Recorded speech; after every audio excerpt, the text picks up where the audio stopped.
Okay, great. Now I'd like to introduce our first speaker, Dr. Ulrich Specks. Dr. Specks is Professor of Medicine, Consultant, Division of Pulmonology and Critical Care at the Mayo Clinic College of Medicine and Sciences in Rochester, Minnesota. Many of you have met Dr. Specks at prior meetings, and of course he was one of our local hosts at the Minneapolis International Symposium last year. Dr. Specks has had a long-standing interest in ANCA-Associated vasculitis. These diseases have been the focus of his clinical activities as well as widely published research. He's made substantial contributions to the understanding of the pathogenesis of ANCA-associated vasculitis, the refinement of ANCA test methodologies, and our understanding of optimal clinical applications of ANCA testing. Dr. Specks is an expert for respiratory manifestations of vasculitis and has a keen interest in novel therapies for ANCA-associated vasculitis. He introduced rituximab to the treatment of ANCA-associated vasculitis. Thank you, Dr. Specks. And was co-principal investigator of the rituximab for ANCA-associated vasculitis, or RAVE trial. Dr. Specks, thank you for joining us today. Well, welcome everybody, and just so you can see, I'm not in my pajamas, turned the video camera on. And I don't know whether you can see my screen. I'm going to click the share screen button and hope that I'll hit the right one. Can you see my screen now? Yes, we can. Great. We sure can. Okay, so let's get these out of the way for a moment. And so what I'd like to do over the next 25 minutes or so is to introduce you to the respiratory symptoms in vasculitis patients in different ways. First of all, we need to understand what we're talking about when we're talking about respiratory symptoms. Then I'll give you a very brief crash course in the pathophysiology, or what's behind the symptoms, what can cause the various symptoms, particularly shortness of breath, that vasculitis patients can experience at various stages in their disease course.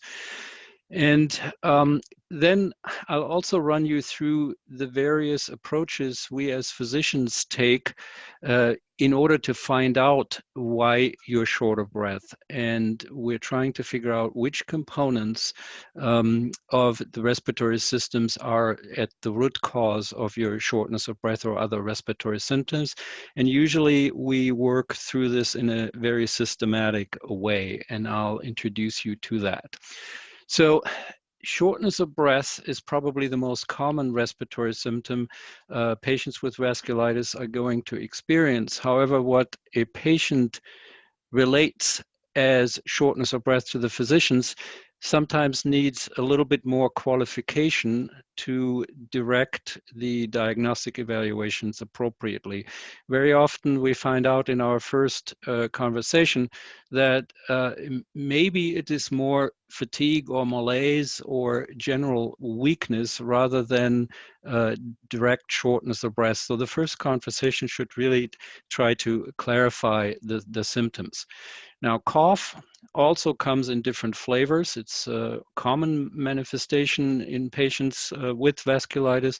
It can be dry, it can be hacking and a real social nuisance, and it can be productive of phlegm, or sometimes patients cough up blood, and then we call this hemoptysis.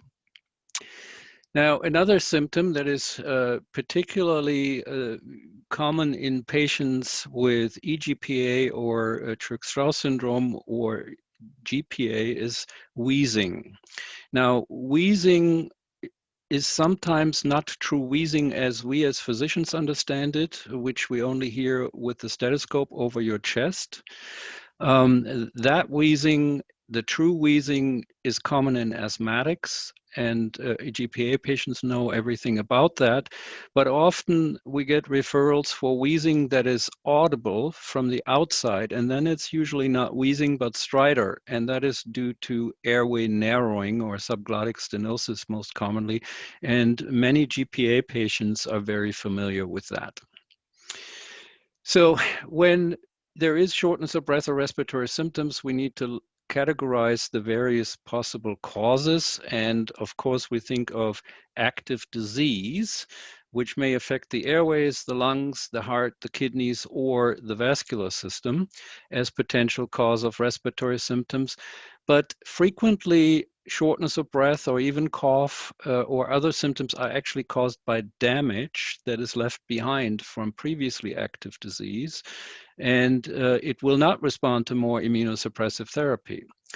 And then, of course, there are the treatment complications. Many of the drugs that we use set us up for infectious complications, and some of the drugs also have specific lung toxicity, all of which can lead to respiratory manifestations. And then there are other unrelated problems that can lead to fatigue, and if it persists for a long time untreated, like obstructive sleep apnea's first manifestation is fatigue, and subsequently, if it remains untreated, can lead to changes in the pulmonary vasculature, and then that can lead to shortness of breath. And we'll go over this in a little bit more detail.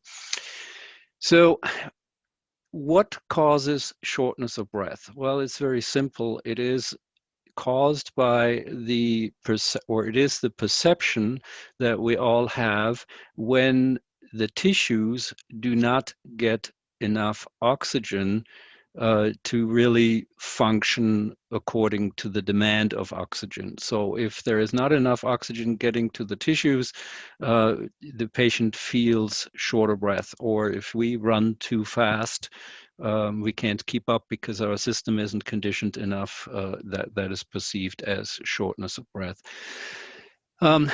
The cause of shortness of breath can be in different organs. If our blood counts are too low because we're anemic, we're going to be short of breath. If the heart function is impaired, we're short of breath. If the airways are obstructed, like in asthma, the small airways, or the tracheobronchial tree in GPA, in subglottic stenosis, if not enough air can get through the airways, we're short of breath. If the lung tissue is damaged, or the air sacs are filled with blood, the gas exchange doesn't work, we're short of breath. If the pulmonary vessels are narrowed, there's not enough blood flow going through the lungs, then we're short of breath. If the respiratory muscles are too weak for normal breathing, we're short of breath. The kidneys even can be a cause of shortness of breath because the kidneys secrete a hormone that keeps the blood counts up. So patients with renal insufficiency, kidney insufficiency or kidney failure are very often anemic. And as a result, they're more short of breath than if they were not anemic. In the acute setting of kidney failure, fluid overload may become an issue. And again, that manifests itself as shortness of breath. And last not least, the chronic illness and the inactivity that comes with chronic illness very quickly leads to deconditioning. And deconditioning is usually associated with shortness of breath when we try to do the same things as we were used to do before we got deconditioned. So how does the system get enough oxygen? What are the components of this machinery? So if you can see my cursor, we essentially have one pump, the lung on the left side, and then we have another pump that's in the middle, that's the heart, that circulates the blood, brings it from the lung to the tissues where the oxygen is extracted from the blood. So we need to have the pump of the lung functioning, so that's respiratory muscle strength, so that the air can go in and out. We need to have a normal gas exchange at the interface of, in the lung, the alveoli, the small air sacs, so that the oxygen can travel into the bloodstream. And then normal heart function needs to circulate the blood.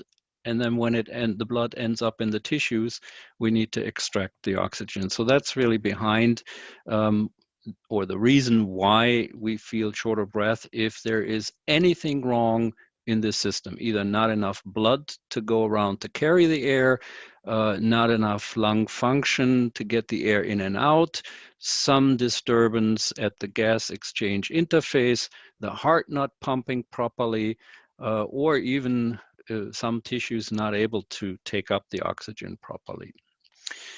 So the anatomy that makes all this possible is in the chest. The lungs and the heart are seen on a typical chest x-ray. This is a normal chest x-ray, and I'll show you a few abnormal chest x-rays. So the lungs are filled with air. That's why they're black on a chest x-ray. All the radiographic images are essentially negatives. So anything that's in the way of the rays is white. The heart here in the middle of normal size is lighter than the lungs that are filled with air. Down here you have your diaphragms, which are the main respiratory muscles that bring the air into the lungs and push it out. So when we try to analyze the various components of the system that can be the cause of shortness of breath, we do a variety of tests that look at these, and we usually try to start with the least invasive test and then subsequently increase the complexity of the test. So we check your hemoglobin levels, we get imaging studies of the chest, we do a breathing test, we measure your oxygenation in the blood with an oximetry. And then if we don't have an answer with all that, we move on to more invasive tests. We may look into your airways and sample some tissue or some cells from the airways. We want to look at your heart in the form of an ultrasound of the heart, the echocardiogram. And if we don't have an answer after that, we may actually do either a cardiac stress test or a cardiopulmonary exercise study, which gives us much more data to dissect where the problem is. And last not least, when we think about obstructive sleep apnea, we do a so-called polysomnography, which is a sleep study. So let's talk a little bit about symptoms. Here is an example of a patient with either GPA or MPA who has bleeding into the lungs, which we call alveolar hemorrhage.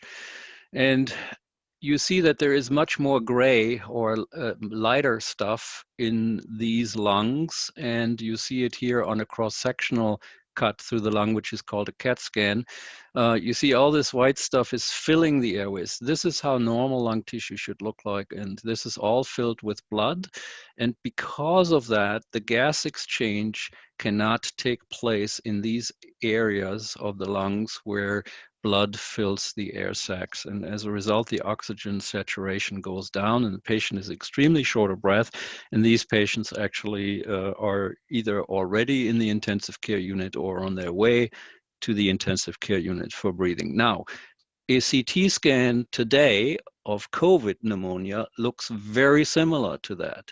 And since patients with alveolar hemorrhage don't always cough up blood, we really need to know whether in a patient with vasculitis, what we see on the X-ray is caused by blood or something else like an infection.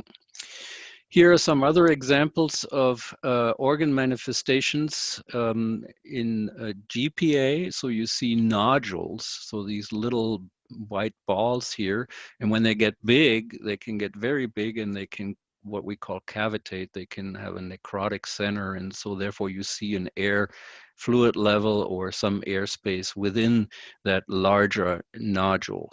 And this generally responds to treatment. You see the corresponding films on the right where these things fade away with treatment. And treatment should generally make these lesions go away completely and restore normal lung function. And you may have a little scar from this big honker here of a GPA lesion. So imaging is what I introduced you to, nodules and infiltrates. Now, what about lung function tests? Well, lung function tests, we essentially make you breathe into a machine with a tube, and we measure how well you can breathe in and out, what happens when you breathe in and out fast and for a certain period of time. And through these measures, we know what your lung volumes are, what your airflow is, what your maximal inspiratory and expiratory pressures are, your oximetry, what happens to your oxygen saturation with exertion, and the diffusing capacity tells us how well the gas exchange occurs. And based on abnormalities in these different compartments of numbers, we can get a hint of whether the lung tissue is a problem or respiratory muscle weakness is a problem, or whether the problem is in the large airways or in the small airways, or whether we have to think about neuromuscular weakness, which can sometimes go with prednisone-induced myopathy. And we know whether your oxygenation is actually adequate or whether you need oxygen supplementation. And ultimately, if the diffusing capacity is low, but everything else is normal, we really start zeroing in very quickly on the lung vessels. So this is just an example for these numbers from a patient who had EGPA, and the fact that he had EGPA, we know from the fact that there was eosinophilia and elevated IgE, peripheral neuropathy, and some red cell casts in the urine, so a systemic vasculitis. But looking at these numbers, all they tell us is asthma.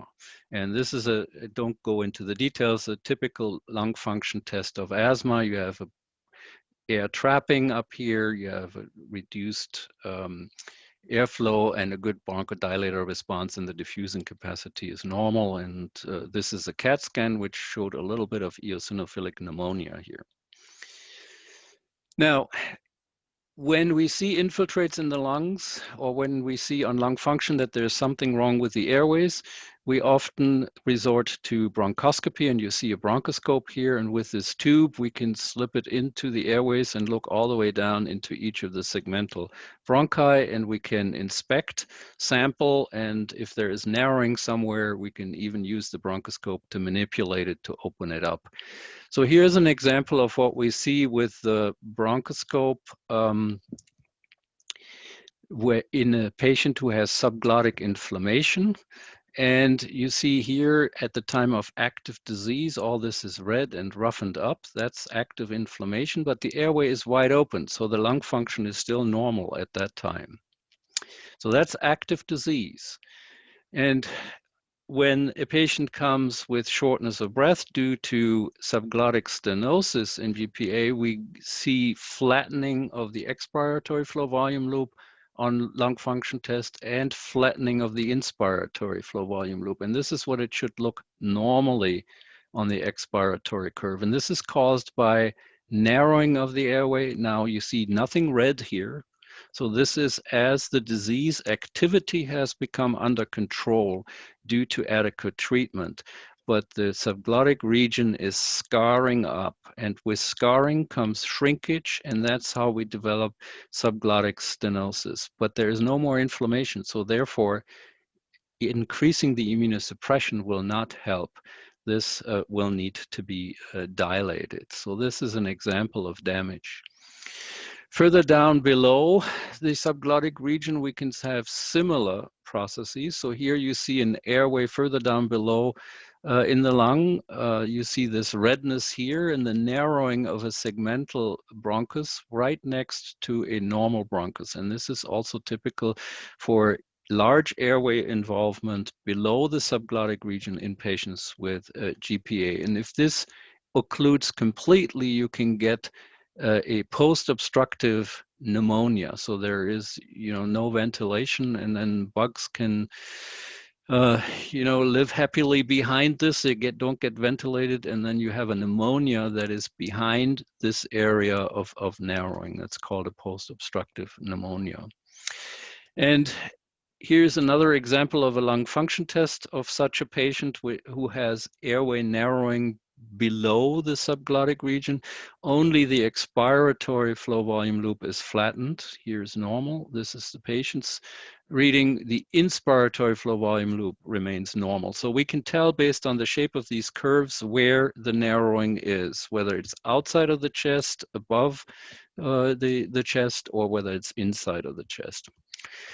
Alveolar hemorrhage, again, here you see there's a lot of white on this chest x-ray. Only the diagnosis is not written on the chest x-ray, so we use the bronchoscope to find out what is going on in the lung. And we do this for two reasons. Number one, we want to rule out an infection, and number two, we want to confirm that what we think is there, namely alveolar hemorrhage, is actually alveolar hemorrhage. And if it is, we get blood back from a washing of a certain area of the lung. So the bronchoscope can tell us whether we're dealing with infection or whether we're dealing with bleeding in the lungs. Now, the CAT scans also tell us something else. They tell us a lot about the lung tissue, and there is a recently recognized association of microscopic polyangiitis, or MPA, with lung fibrosis. And this is an example or two examples of patients who have MPO ANCA positive MPA and lung fibrosis. And the telltale signs of lung fibrosis are what we call honeycombing, indicated by these arrows on these. On the left, it's mild. On the right, it's more progressed.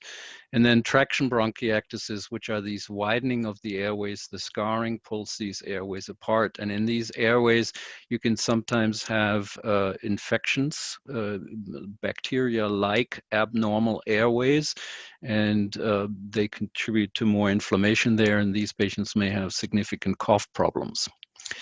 So when it's not the disease or scarring left behind from active disease, we have to think of other reasons for shortness of breath or new changes on the x-rays. And then we always have to think about the possibility of treatment complications. And particularly when we use immunosuppressive drugs, prednisone and all the others, the patients are at higher risk for infections. So we need to make sure that there is no infection, and if we identify a specific infection, we need to treat it. And then there are drug toxicities. Some of the drugs, particularly methotrexate and cyclophosphamide, are known to, on rare occasions, cause problems in the lungs, and that can mimic even the underlying vasculitis. This is just an example of such a drug-related toxicity. And actually an infection. So you see here on the CAT scan all these nodules. For all intents and purposes, it's very similar to nodules that we see in GPA. This was a patient with GPA on methotrexate who had been doing well until these nodules popped up. You know, all other disease manifestations of these patients were still under good control. Only these lesions popped up. So that raised the question, what are they? And for these reasons, they were biopsied. And the biopsy actually showed that this was a methotrexate-associated lymphoproliferative disorder, which is an Epstein-Barr virus related type of lymphoma that on very frequent occasions only needs discontinuation of methotrexate to go away, and that's actually what happened in this patient. So this patient didn't need to be even treated with any specific therapy for it, but only the methotrexate was stopped for 3 months, and this is the x-ray afterwards. So there is a whole host of things that can look like the original disease, but are actually related to the treatment, and that needs to be sorted out. Pulmonary hypertension is another cause of possible shortness of breath in patients with vasculitis. And this can occur for a variety of reasons. It affects up to half of the patients with Takayasu arteritis. It is relatively rare in other forms of vasculitis. In the context of ANCA-associated vasculitis, there are two mechanisms that can lead to pulmonary hypertension. One is thromboembolic disease or pulmonary embolism, which is occurring quite commonly in the early phases of the disease. So that can lead acutely to pulmonary hypertension. More slowly developing pulmonary hypertension can be caused by untreated obstructive sleep apnea. This just lists how we look for pulmonary hypertension and what kind of test results we expect for pulmonary hypertension. I will not belabor this much. I'll just show you an image. So this is a big so-called saddle embolus. So you have the central pulmonary arteries here filled with clot. This is often deadly. Fortunately, this is very rare. What we see more often are small blood clots in the lungs, further in the periphery of the lungs, and they can sometimes lead to tissue death in the dependent areas so there's no more blood to this area of the lung, and therefore this area of the lung dies. That's called an infarct. And on a CAT scan, again, it shows like a shadow like this, and this is a trapezoid peripheral lesion or out in the outer parts of the lung, and has a certain shape that makes us think about the possibility of pulmonary infarcts. A word on obstructive sleep apnea. It's very common. We often see it come out when patients have gained weight from prednisone and their neck structure has changed from prednisone. And the manifestations are sometimes morning headaches, most commonly daytime sleepiness. Loss of libido can be a part of a sign of this.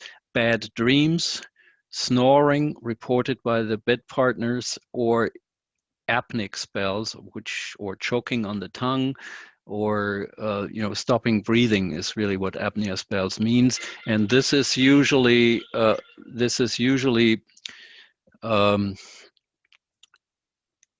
reported by the bed partners. How do you work it up? We first do an overnight oximetry that gives us hints that something may be wrong with the sleep and the gas exchange during sleep. And then we usually do a so-called complete sleep study or polysomnography. And when we detect obstructive sleep apnea, we really need to treat it, and CPAP treatment can turn your life around if you have untreated obstructive sleep apnea. So with that, I'd like to summarize and open up for questions. So there are many reasons for respiratory symptoms in patients with vasculitis, and the causes of these need to be determined in an organized fashion. And active disease generally needs to be differentiated from symptoms caused by damage or symptoms caused by treatment complications. And we then can address the reversible and treatable causes in a specific manner. And with that, I'd like to open it up for questions. Thank you for your attention.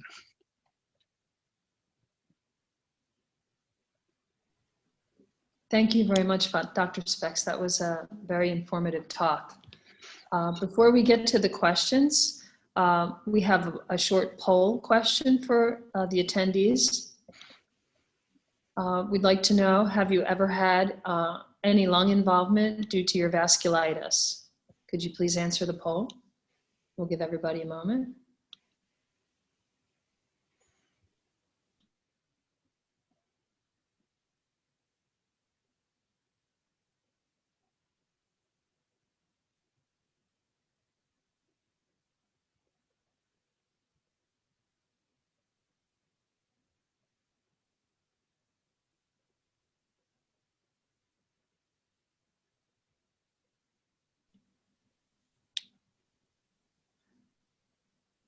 Okay, great. Can we see the answers, please?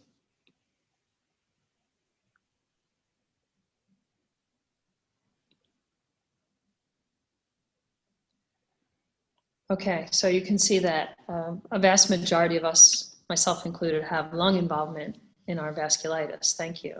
So I'm sure this is a very important topic for everybody. So now for a few questions. We had a question. There's some details that I'll leave out that may be personal for this particular case. But the question is, what are your thoughts on prophylactic medication in ANCA-Associated vasculitis when you're in remission? And what sort of prophylaxis would you recommend?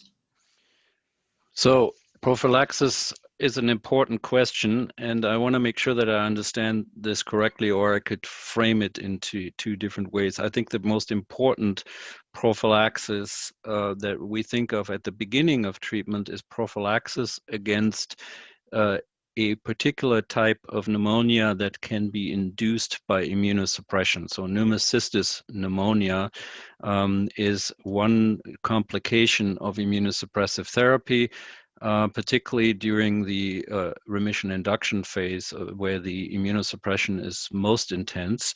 And we use a sulfa drug or Bactrim most commonly to prevent this type of rare fungal pneumonia, but a fungal pneumonia that has a 50% mortality. So for that reason, we want to prophylax against that type of pneumonia. And patients who are on immunosuppression, or particularly on rituximab with prolonged B-cell depletion, need to remain on this type of prophylaxis for the duration of immunosuppression, or for the duration of B-cell depletion.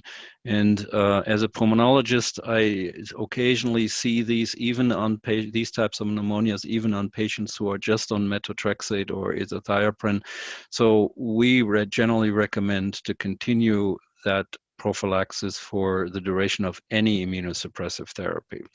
Now, the other way of prophylaxis, and this may be in the question, and I don't know that for sure, is how do we prophylax against recurrent disease activity? And that will be really a maintenance treatment. And I think that will be covered by one of my colleagues later on in this presentation. Now, other prophylaxis is, of course, against osteoporosis, but that's not a respiratory problem and probably will be covered elsewhere too. Yes, thank you very much. I think you touched on the answer that they were looking for. There was also a question of what you would recommend in the case of a sulfa allergy. And if you So in the case of a sulfa allergy, there are different options. So first of all, it depends on what kind of sulfa allergy it is. If it is just a skin rash or hives, I usually try a desensitization procedure, which consists of using oral pediatric solution, 1 drop on day 1, 2 drops on day 2, 3 drops on day 3, work it up to 21 drops on day 21, and then switch to a single strength tablet daily. That works in 9 out of 10 patients. In 1 out of 10 patients, the hives come back halfway through that ramp-up phase, and then you know you can't use it. Now, that approach is never taken if there was a really severe allergic reaction, life-threatening situation, anaphylactic reaction or so. So it all depends on what the allergy was, whether you can do that or whether you have to go to an alternative right away. And the alternatives are either a drug called Dapsone, which in my experience only works in half of the patients for a variety of different reasons. It's not very well tolerated. The preferred one is atovaquone, which is a liquid, which tastes ugly and is expensive, but works very well and has otherwise no side effects. And then there is monthly pentamidine inhalation treatments that generally needs to be done in the doctor's office because the inhalation medicine can induce bronchospasm. And we don't like it all that much for that reason. And also it often doesn't get into the top portions of the lungs, so you can still get pneumocystis pneumonia in the very top portions of your lungs. So our go-to alternative is generally atovaquone. Excellent, thank you so much. We have another excellent question here about the use of methotrexate and whether or not, after being on methotrexate for many years, would nodules in areas of fibrosis be indicative more of active disease or previously active disease versus due to the methotrexate use? That's a very difficult question, and I don't really have a generalizable answer to that. I would really have to see the x-rays at various stages of the disease, what it looked like when the disease was active before the treatment, what happened with improvement under treatment, and then what changed after more long-term use or what's left behind. And so it all depends on what was there before, what was there when everything was good, what is new and has changed. And sometimes if there are new so-called lesions or something new on the chest X-ray that's of concern, we need to do some of these diagnostic procedures that I mentioned to find out exactly what's going on. Because as I told you, there are a lot of lookalikes. And when there are lookalikes, we sometimes need a piece of tissue to really get the answer what's going on. Understood. Thank you very much, Dr. Specks.